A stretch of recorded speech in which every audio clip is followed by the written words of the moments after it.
হয়তো আমাদের এই সুন্দর পৃথিবীটা নিজেকে তৈরি করছে মহাতাণ্ডবের জন্য। গুজরাটের সুরাতে সমুদ্রের জল রাতারাতি শুকিয়ে গেছে। কারণ রাতারাতি কিভাবে সমুদ্রের জল 1000 মিটার পিছিয়ে যেতে পারে, এ নিয়ে সেখানে আলোচনার বিষয় হয়ে উঠেছে।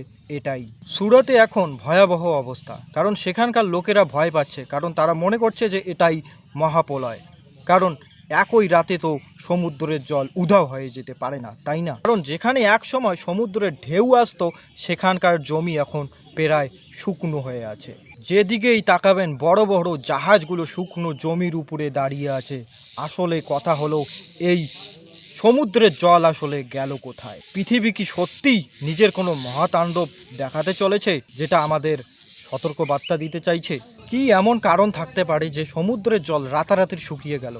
প্রকৃতি কি আমাদের কোনো আগাম ভয়ানক সতর্কবার্তা দিতে চাইছে কোনো মহাপ্রলয়ের? আমার তো মনে হচ্ছে যে মহাপ্রলয় আসতে চলেছে। আপনাদের মতামত কি কমেন্টে বলে যাবেন, এবং ভিডিওটি বেশি থেকে বেশি শেয়ার করবেন যাতে অন্যরাও জানতে পারে এই বিষয়ে।